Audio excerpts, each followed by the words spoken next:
I always think about the mum test. Like my mum currently isn't searching anything on ChatGPT. I don't think she's ever even been on there in her life, but she will.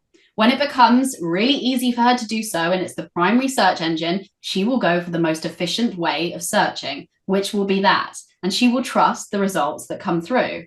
She won't do any further digging. So it is our absolute job as marketers to improve the way that we're showing up in LLMs. And so I do encourage any brands listening or marketers listening, take your client's website, have a look at how they're appearing in search in these LLM overviews, because if they're not there now, I can bet you they won't be there when the numbers start to look way more scary. You are listening to Power Marketing with Kevin Lee. Kevin and his agency Did It have helped thousands of businesses win through superior marketing, as have his books, articles, speaking engagements, and the E-Marketing Association Power Marketing podcasts. Here's Kevin. Hi, I'm Kevin Lee. I run the E-Marketing Association. I also founded Did It in 1996 and have been doing SEO since longer than Google exists. So now, of course, AIO is all the rage, and my team's doing that as well. Super excited to have Marianne DiMarzio on as well. She's doing SEO, but also really talks a lot about sort of holistic budget allocation across channels. And so let's start with your origin story. So what made you decide to start Firebelly? Oh, yeah, good question. So I first entered the world of work for a founder of a business called Juice. And it was a mobile accessories business that he wanted to build into like the biggest global mobile phone accessories distributor. And so I joined his business as employee number 3. And over the course of 5 years, he taught me everything he knew about building a brand and leveraging audiences to sell products. In this case, I was basically a glorified plug and cable saleswoman for many years. And we just learned so much scaling that business from 0 to 20 million in 5 years that it caused me to kind of sit back and just look at what had happened over those 5 years and what we'd actually done. And what we'd done was actually quite exciting. We had, completely revolutionized a really boring category. You used to only be able to buy cables and plugs for your phone in like black colors. There was no design, there was no intrigue, there was no brand. And I think what Juice did really well is they came to the market with a concept which was mobile phone accessories, but they came in juice cartons. So apple juice, blackberry juice, etc. Although blackberry's not a thing anymore.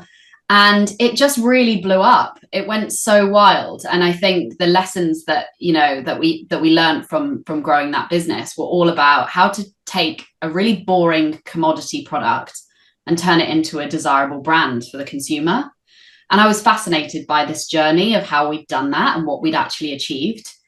And when I reflected on that, I was like, it was brand. We made something that when you walked into a supermarket, it just stood out. And it was something that consumers wanted. So there became an opportunity for me to leave the business. And Joe, the founder of the business, was like, well, what are you going to do? Well, like, I hope you're going to start your own. And I was like, yeah, that's exactly what I'm going to do. I said, I'm going to take all the learnings and the lessons that I've had from you. Thank you so much. And if I can do this with a plug, I can do it for anything. So I dropped into the world of marketing from a sales operator to a turned marketer. So that's how I kind of started out. And then, as all of us marketers do, endless YouTube scrolls and learning and Google research docs and testing. And that's kind of where my agency started, just rolling up my sleeves and trying to figure out how to do this for other people. That's a great backstory. So one passion area I noticed you and I both share is budget allocation decisions. And of course, the next relative area to that is also human resource capital, human capital allocation. And those are both related to, the CFO or CMO has fixed of something to go with a fixed number of people, within their own teams and their agencies. And then, of course, they have a fixed budget typically, unless it's pure direct response, they're able to make daily changes to budget. But usually they sort of still have to make the decision of, I've got this amount. What do I need to do with it? And how should they think that through? I have my own opinions, certainly, from as an economist, how I think it through. Love to hear, in your experience, with Juice and with the other clients, how you found it useful for them to think through the budget allocation process, because that goes not just between earned media and paid media, but that's sort of within the paid media ecosystem, a lot of decisions you can make. Yeah, I think so. Obviously, as a former sales director, like I really care about the bottom line, right? So that's very important to me. But equally, the marketer inside me knows that there is a ton of testing and optimization spend that needs to happen. So I think there's both a strategic and sort of dynamic process that needs to be followed. CFOs will typically lean into precision, predictability, like whereas marketers thrive on creativity and adaptability. That's how we roll. So I think you've got to align these two objectives. Like what I really loved about Juice is that there was often a fixed budget for everything that we needed to do that was kind of baseline. And then there was this creativity budget that was like, what would we use this for if we were doing something outstanding? And I think that you've got to give, like speaking to CFOs, you've got to give marketers the breadth for experimentation. And experimentation comes from having a set aside budget allocation for that, where yes, you might not get a ROI of every single pound, but what they're doing there is they're searching for the little opportunities that come from those tests that then can be rolled up into the bigger, more strategic budget that say, we've tested this consistently, this works, so let's pile more money into this. So I think for me, it's like, you don't want to dampen the enthusiasm and the testing that comes from marketers having a budget that they're able to spend just on pure testing, which I think in today's environment is, a huge part of what makes brands successful. But I do also appreciate the side that CFOs have that's like, well, we can't just have, an unlimited amount of spend. Totally granted, get that. But from my experience and looking at P&Ls, I think the appetite for this budget that's more freedom related isn't as big as it should be. And I think that's actually the market, like there is some, responsibility from a marketer's perspective in that, because quite a lot of the time, what we see is like the marketers or the internal marketing department don't actually have a rigorous A/B testing strategy that they can report back specifics to someone like a CFO on what they're testing and what they're looking for, and was it a success or a failure? So for me, I think, we've got to have those two separate allocations of budget, but then the marketers have really got to step up in terms of how they communicate to CFOs and senior leadership, because they are not going to give you an open-ended, a budget allocation for something they don't really know what you're doing. Yeah, a related question actually relates to an area we both spend a lot of time on, is sort of search. And then, of course, AI is sort of the next generation of search. Yeah. And of course, that's really great for demand harvesting, right? A person types in that they need an Apple iPhone 6 charging cable. Okay, they've already raised their hand and they want that. And for certain price point items, there can be serendipity and there can be an impulse purchase, right? Obviously, appliance marketers and auto manufacturers don't have impulse purchases typically. So they need to think about sort of the demand creation and demand harvesting a little bit differently, perhaps, than a cable accessories company does. But in both cases, you do run out of that hand raiser, right? Who says they're ready to buy right that second, and they're in Google or Bing, or they're engaging in ChatGPT or Claude, and they're coming across things, or Perplexity. And so the allocation, some people call it up funnel, although there's arguments as to whether the funnel is dead at this point, given the way people buy these days. But it's still this idea that there's a fixed amount of demand that exists already within a product category or for a product or service. And then you have to sort of move up funnel and start to educate and start to stimulate new demand and new demand generation. So when you're, as a marketer, thinking about that, obviously it's going to be different for a high consideration purchase like a car or appliance, and different for an impulse buy with a lower price point. But how do you help your clients think that through? I think it's also very dependent on the size of the business and the amount of revenue going through it, right? So typically an early stage business will be spending a lot more in the areas that we say are top of funnel, right? Because they have a lot of audience that don't necessarily know who they are. They don't even know that they have the problem that exists that they solve. So there's a lot of work required in that top end. I think when a business has been going for a considerable amount of time, those kind of budget allocations can shift. So you can drive some more into the lower like funnel activations. But ultimately, demand harvesting is a huge part of any business's marketing, strategy, because we all talk about retention as being really important and a big lever you can pull. And obviously retention is right at the very, very bottom of that traditional funnel thought. But in today's environment where, the funnel is not as triangular as we might think, people are on TikTok, they're on Google, we're losing cookies all over the place. So we can't necessarily track where people are spending their time. You absolutely have to continue to invest in those demand harvesting techniques across all channels, because ultimately, just because you have a customer and they are through the funnel doesn't mean that they're going to buy from you again, because they're being hit on multiple platforms by multiple brands, your competitors, with something better. Humans typically don't have a lot of time, right? So if somebody comes to them in their feed with a problem that they've solved with a new brand or a new product, they're not going to be loyal to you unless they are completely deeply ingrained in your product. Like it's something that you will never, ever replace, like the color of my nail polish. I will go nowhere else for that one color because I know that I like it. But anything else, if I'm taking protein supplements or whatever it might be, if something better comes along, I'm going to invest in that. So I think brands like that, you always need these short-term wins and like long-term brand building approaches. But again, it's the level of investment required by brands that are doing billions versus brands that are doing hundreds of thousands that's different. So I'd go and look at that in terms of like, how much are you spending currently on new customer acquisition? Are you actually measuring new customer acquisition properly?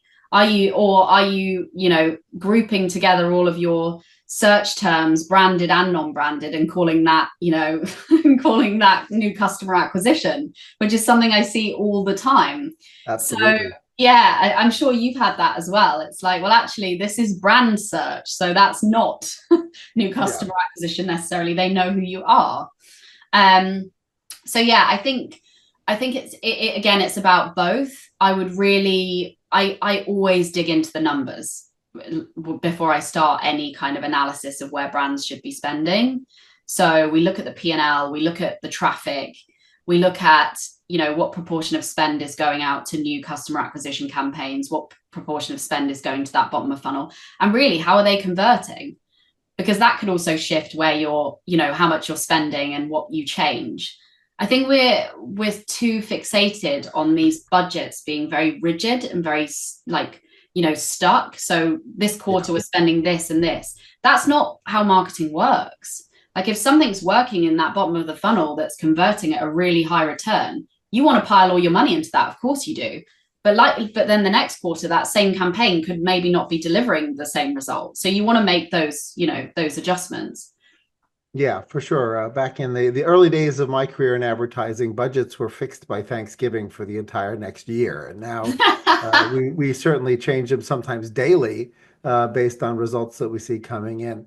You spend a fair amount of time on TikTok. And of course, here in the States, we have the conundrum of what will happen with TikTok. In the UK and the rest of the world, perhaps not so much. But, one of the things in TikTok that's fascinating is it's one of the social media platforms where the lines between paid media and earned media and influencer marketing are pretty blurry, right? Because, even though there may be a way that the TikToker lets you know that this is a sponsored placement, and just to create transparency there, it feels like earned media, but it's actually paid media. And then you have all the tracking implications of things are perhaps harder to track in TikTok, especially if the transaction occurs somewhere else as opposed to a TikTok shop. So for marketers who are sort of struggling, not just with TikTok, but where with the social media platforms in general, where other than sort of the coupon code you gave that influencer, you may not know exactly the ROI that you got from that, but there's no arguing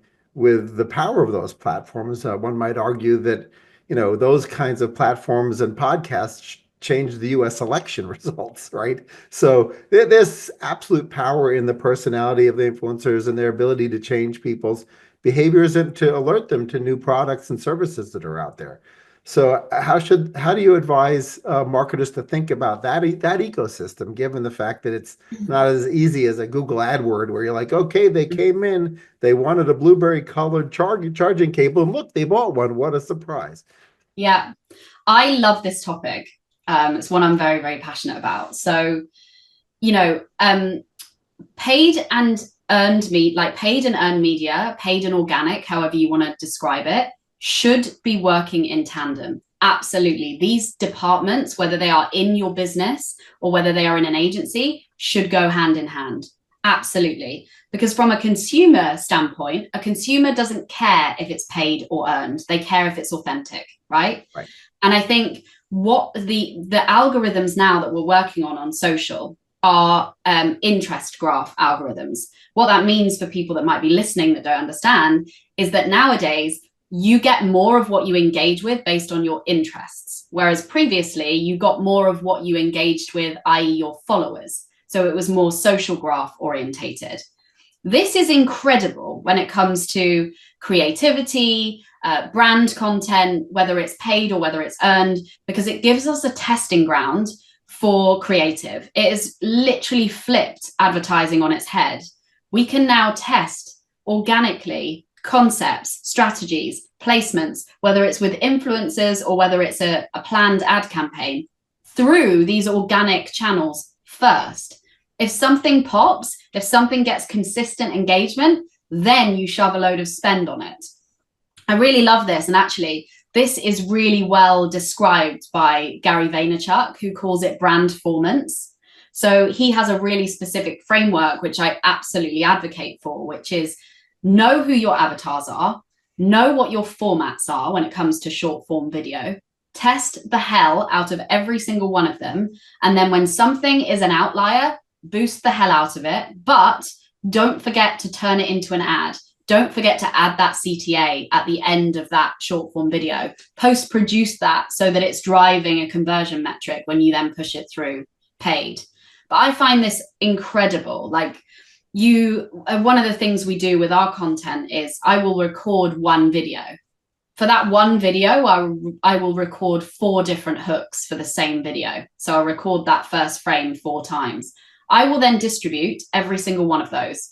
And the one that hits, I'll take that into my A/B testing and I'll use that again for the next insight, for the next piece of content. That is free. We can do that for free. We can test without having to test with dollars, which to me is the most exciting thing ever. We've now got data back on our creative endeavors to be able to plug that into much more highly return focused campaigns. So, should paid and earned media be treated differently? No, they should be treated in one department working together. I also think that when you bring organic creatives into a paid media mindset, so they've had some training on what it really takes to get something, and I'm talking mostly video here, but what it takes to get something to go viral, it changes the way that they think when they then create organically, which just serves this amazing, ecosystem for both paid and earned to work well. And I think there's no shadow of a doubt that these platforms can be phenomenal at building brand, but they can also be phenomenal at building, bottom of the funnel conversion. An example of this that's quite close to home. A couple of years ago, the SEO in me, which you'll probably love this because I'm sure you've had this throughout all your years, Kevin. The SEO in me saw an opportunity for florists in the UK. Dried flowers was a rising term. And I was seeing this a lot. I did a bit of SEO for a florist, and I was like, whoa, florists don't know what they're doing when it comes to search. This is fun, like rolling up my sleeves. So without even thinking about it, I called a supplier in the Netherlands, bought a load of stock, a load of dried flower stock, and was like, I'm going to set up a D2C e-commerce brand to just test stuff out and just see what works. So shipped over all the stock, interviewed, found a florist, went on a short course to figure out how to be a florist because I didn't even know, and I thought I might need to know a few things. And then we set up the Shopify store and we started driving traffic to it through organic. We created a tiny mini bouquet that was like, 5 centimeters in height. But it was actually really clever because it was made from all the scraps that would come off once you'd made a bouquet. So the margin on this product was like 80-90% wild. But we decided to start testing with that on social. And so we posted this mini bouquet and it went absolutely viral on our organic channels. Within 8 hours, we had 800 orders through for this one little product. And it was wild. That one product launch defined the rest of the growth of that business. It became the thing that we were known for. And that came from an organic video. Once that organic video had literally, I think it went to like 7 million people or something. It was selling product for days. We then pulled that organic video, we post-produced it, we edited 4 or 5 different versions, and we used that in paid media for a year. And it continued to drive the same amount of conversions. So when people say that organic media doesn't produce the same results as paid, I don't believe that at all. I think the organic media just isn't good enough. Yeah, that's a really great point. And part of what I love about that story is it shows sort of the Darwinian meritocracy at every level, right? Yes. So you could think of it in a negative perspective or a positive. You can say either the cream rises to the top as you're creating all these creatives and you continuously, try to get something to beat the one that wins. And there's usually like an order of magnitude difference between the next runner-up and the one that wins. And that's always so fascinating, right? Because and then obviously you start to tweak and you get just, single or double digit improvements. But when you're first sort of coming out with different concepts, the differences between the winners and losers is dramatic, right?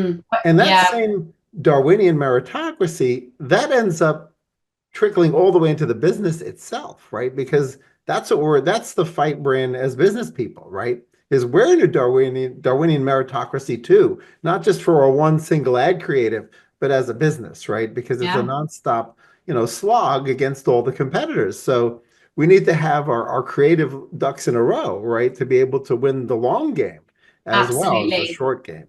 Yeah, and what was interesting for me in that experience, I'd obviously worked for a brand prior to that, but then I was deep into serving brands and working with, e-commerce brands to scale them.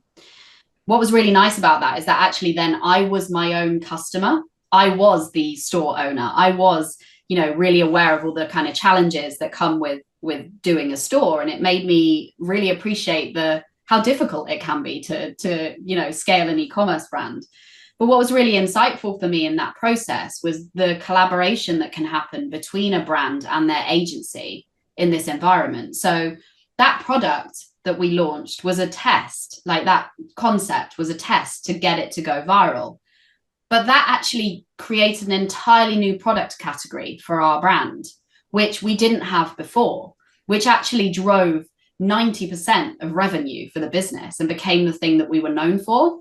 But had we have not had that creative testing, appetite, if the brand had said, oh no, we're not really sure we want to try that, or we're not sure that we want people to, we don't know whether that will work, then change that, because that behavior could actually be stopping you from finding that product that's gold, that's always going to sell for you and becomes the thing that you're known for. So I really loved that came out of it as well, because it's broadened my probably broadened my confidence in going to e-commerce brands with, have you thought about this product, or have you thought about combining these two together, or have you thought about maybe packaging this up slightly differently for a different ICP?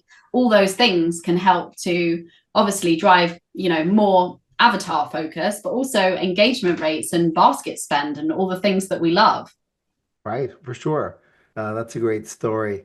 One of the other things that, especially if you talk to the old school marketers, like they're trying to define their ICP or their target audience, whatever you want to call it, and certain target audiences that they're interested in reaching are sort of notoriously hard to reach because they don't consume media in the same way as the prior generation. They're consuming exclusively social, and they're streaming exclusively as far as their video consumption, et cetera. And also there's some evidence that some are quite skeptical about advertising in general, and Mhm. would maybe almost an immunity to marketing messages, right? So if a client's chatting with you about these, reaching that particular, segment, and that's skeptical about advertising, how do you advise for them to break through the clutter and reach this sort of skeptical audience? Yeah, so skeptics typically want, authenticity, transparency, sort of value-driven engagement, right? They want to get something in return that doesn't feel like they're being sold to. Yeah. So I think, again, short form content has really opened up the floodgates here for what's possible to connect with your audience. And I love this. When TikTok first came out and they were trying to get people to use Ads Manager, they were promoting make TikToks not ads. And I just think that was the best bit of advice that could have come from them as a platform that has actually, revolutionized the way brands are creating across the board. This used to be something that was only possible for the top brands that were spending millions in ads because they could have that creative piece of content that would really hit someone's emotions and really do all the things that we know a good ad does and doesn't feel like an ad. But I think there are typically ads these days that are really good don't feel like an ad at all. They feel like someone's created a piece of UGC and it's just really helpful, or there's no like BS messaging on the ad. It's completely straightforward. The brand's not sort of hiding anything. And something that I've seen working really, really well for brands that I absolutely love as a strategy. We've heard of UGC, which is user-generated content. We know that works well because it's coming from a person, they're authentic, they advocate for it. If you're working with a good one, they've got a community that is probably going to buy that product off the back of the content. But what not a lot of brands are doing, but some are starting, is EGC, which is employee-generated content. So there's a couple of employees maybe in their business that are more kind of, open to being on camera and creating content. They can be your influencers, build a bit of a brand around them and a bit of what it's like to actually work in the business. There's some amazing brands that are doing this. An example that springs to mind is an online sort of magazine called Sheer Lux in the UK. If you look at them on TikTok, their content is insane. It's all of their employees talking about the stories they're writing, the products they're writing about in a way that is just like you're hanging out with them in their office. And it's gold. It's absolute gold. So I think more brands start to leverage EGC in their strategies, which obviously when we go back to having conversations with our CEOs or our CFOs is far more lucrative because they're paying the staff anyway. Yeah. So if you've got some real people in the business that are excited about the concept of doing that, do it. There's another one that I really love, which is a ramen brand I've seen. It's called Iki Ramen. And their content on TikTok is almost like you're chatting, like almost like they're sitting down with each other and having a chat. But the chats are always over a bowl of ramen. So you're not being sold the ramen. The content is like, all of the entertainment piece, almost like a mini series like Friends, but like the root thing is that ramen is always a part of it. But that's kind of the side meal to the content. But the way that they've done that is just so incredible. I'm sure we can, when this comes out, we can kind of share some links so people can view this. But I think there's two really great examples of how to get through to those skeptical audiences, because brands are so much more than their product. Brands are the lifestyle of the person that uses that product. And I think when brands tap into the lifestyles, that's when they hit these skeptical audiences, because they're connecting in a way that's like, I aspire to be that person. This product is going to help me on that journey. Yeah, those are great stories. It's interesting. I won't mention the name of the client, but I think it was 7 or 8 years ago, I pointed out to a client that was a retailer how passionate their employees were about where they worked and the product that was sold. And I tried to get them to change their policy of not even letting the employees talk about where they worked in their social media or create content related to where they work. And it was just so exasperating, right? Yeah. Because there was this sort of command and control mindset of, well, what if they use an F-bomb describing, something that happened at work, like, oh, it would be a huge catastrophe. And I'm like, yeah, but their aggregate reach is, probably 40 or 50 million people. This is a pretty big retailer. And I don't, to my knowledge, they've never, empowered their employees for content creation or even acknowledging where they work, which is huge, Mm, huge miss. huge But a miss. related topic to that is also sort of this command and control mentality, right?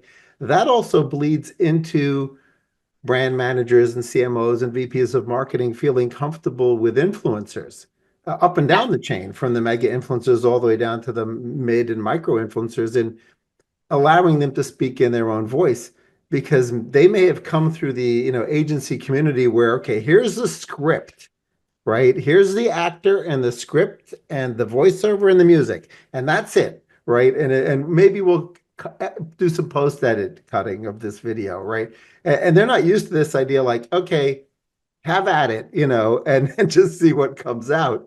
So how do you advise the sort of more command and control marketer on the client side to sort of broaden their horizons and empower the influencers, empower their employees to be part of that storytelling?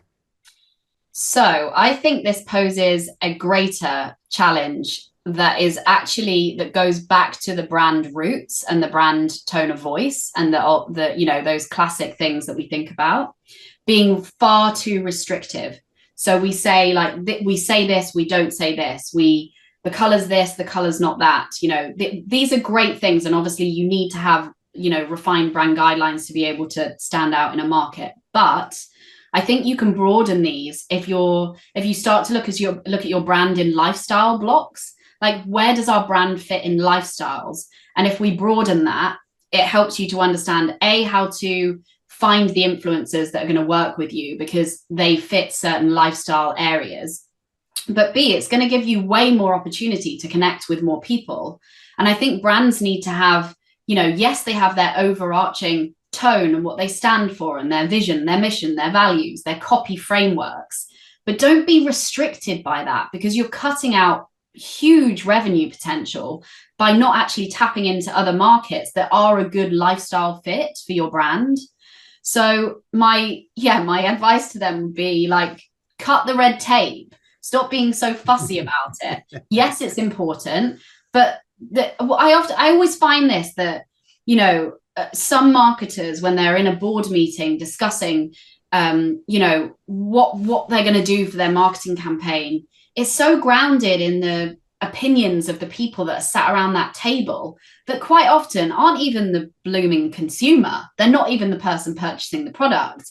Or the one that gets me the most is, oh, well, my daughter thinks, or, oh, my son thinks we should do X, Y, Z. I'm like, is your son our ICP? No. Then we probably shouldn't listen to your son. Does your son fit the lifestyle, categories that we're trying to work into? No. Like, his insight is insightful. He's a youngster, but it shouldn't change our entire strategy. So I think, one, cut up the red tape. Don't let it be so rigid. And two, go out to those consumer lifestyle groups with a bit of a broader perspective. The search functionality that's available, nowadays on all of the LLM engines, you've got such an ability to get through to consume what consumers really think. Reddit threads, TikTok comments, like, go and have a look at the conversations that are happening in the lifestyles of the audiences that your product crosses over into. You will find gold in there for marketing. And you can start to experiment with that. Before, when I talked about having that experimentation budget, I'm not saying switch your entire marketing strategy and your messages, but test new ones, because that's how you're going to continue to stay current. Yeah, that's a great point. So, final question is really about this transition from the 10 blue links to sort of the AI chatbots and people starting to ask that. I mean, as somebody who's been in SEO since the beginning, It's been fascinating to watch that, this latest generation of change in algorithms. And I'm shocked at how few marketers are starting to try to ask the question, well, how exactly does the LLM work and how does it decide what to say? Right. And once you educate them on, well, it's actually a combination of multiple things, but it looks a lot like PR, digital PR, content marketing, with a little bit of Barnacle SEO mixed in. And they're like, Barnacle SEO, what the heck is that? Right. But this idea that the content needs to be heavily created, heavily syndicated, and sort of continue to be on topic and reiterate what it is that the brand is good for and the problems that the brand solves. It's almost creating this renaissance of digital PR and content. And the early evidence shows that the LLMs are preferring content that they can be confident is human, right? So I advise folks, I say, well, don't just spin up ChatGPT to create more content to get ingested by ChatGPT and Claude and Gemini at Google, but think about all the other content types that will make their way into these Mhm. LLMs. Things like YouTube transcripts, which perhaps Google is not letting ChatGPT read those, so they're using them exclusively for Gemini. But this podcast can show up on Spotify and on iTunes as well, and so it will get ingested, right? And that content will be there. And so there's this almost a renaissance of content creation, I think, among a lot of brands as they have this epiphany about, wait a minute, next generation of search is a chatbot, and it's a winner Mm. take all, right? The Mhm. chatbot, unless you're using Perplexity, doesn't give you lots of links. It basically answers the question, what's the best this, or where should I get that? Yeah, it's semantics. It's like from everything that we see in terms of how the LLMs actually absorb who they show up, it's based on, does this word frequently appear against these words? That's how it works, Yeah, essentially. So if you've got an SEO agency, for instance, that's in Derbyshire and you want the best SEO in Derbyshire, SEO Derbyshire and the name of the agency needs to be not just on that agency's website, but syndicated across loads of other sources. So the LLM can go, I found this. I've also found loads of other people saying the same thing. These words must be connected. Okay, let's show that result. And yeah, it baffles me that it's actually so simple. Like that is yeah, how it works. It's based on words and similarity and how frequently they show up. So you're absolutely right with that. That's where digital PR is a huge advocate for many brands, because if you're appearing with the same phrases and the same words and the same combined things, then you will naturally be shown in these LLM search engines. And the yeah, other thing that's interesting that you also mentioned is like, this is changing the way that consumers search. We're like deep in the rabbit hole because we do this day in, day out. right. But I always think about the mum test. Like my mum currently isn't searching anything on ChatGPT. I don't think she's ever even been on there in her life, but she will. When it becomes really easy for her to do so, and it's the primary search engine, she will go for the most efficient way of searching, which will be that. And she will trust the results that come through. She won't do any further digging. So it is our absolute job as marketers to improve the way that we're showing up in LLMs. And so I do encourage any brands listening or marketers listening, take your client's website, have a look at how they're appearing in search in these LLM overviews. Because if they're not there now, I can bet you they won't be there when the numbers start to look way more scary. So like we Yeah, have to put the groundwork in now. We have to have those conversations with our clients to say, you can't see this right now, but believe you me, this will impact your business massively. We need to start a fully fledged how do we show up in LLMs process for future proofing your brand and your business. yeah, absolutely. Yeah, I try to explain to folks like they're future proofing their visibility against something. Yeah, absolutely. Yeah, I try to explain to folks like they're future proofing their visibility against something that we know is coming. It's not going to be a surprise. Yeah. And I think that somewhat ironically, for those of us who've been in SEO for a long time, there was always this concept of duplicate content penalties. Like you Mm-hmm. never wanted the same paragraph in more than one place because you're like, oh no, Google will ignore the other place and it will just go with the one place. But the irony is that as the LLM consumes content that's highly similar, it actually sees it as a reinforcement as Yeah. opposed to a penalty. And so it Yeah. really does change the strategy or add a layer to the strategy that doesn't exist in traditional SEO. And I do Mm, feel like the marketers that are ignoring it and sort of burying their head in the sand, it's going to be very difficult to, due to the 6 month to 1 year lag time for the ingestion of the content. It's going to be very difficult for them to mm, catch up when your mom starts using ChatGPT or absolutely. Claude or Gemini. I think what's really interesting is that most marketers are underestimating the way that they're using AI. They're going in and they're going, let's do 10 times more of what we've always done. No, let's not do that. Let's actually use these amazing engines to create better, human focused, highly detailed, enriched content that's phenomenal. And then let's make sure that our brand is showing up for the phrases that we want it to everywhere. We're using the same phrases in our PR, in our outreach, in our socials, in our every single asset needs to be pushing that same story.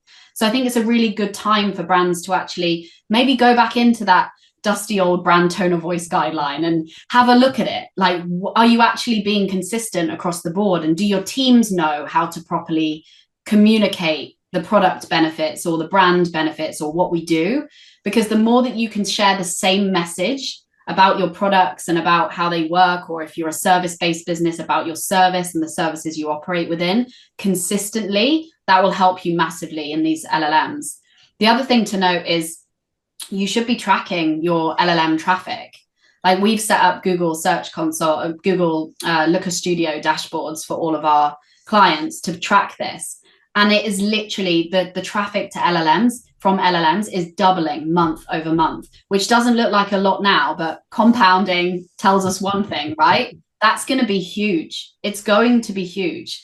And so it's not a case of like, oh yeah, let's put this on the list. We might need to look at it. No, look at it. Please let this podcast be the one that makes you actually look at it. Because in a year's time, you'll come back and thank me and Kevin for having this conversation and being so passionate about it. Yeah. For sure, for sure. Thanks so much, Marianne, for sharing your wisdom across the eMarketing Association membership and those who listen. Look forward to having you on again in the future. So lovely to chat to you. Thanks, Kevin. Kevin Lee's Power Marketing is available on all your favorite podcast networks. Kevin loves helping businesses excel at marketing. Having marketing challenges? Just like Santa in The Miracle on 34th Street, if Kevin can't help you, he'll know someone who can. Find him on LinkedIn, subscribe, or follow.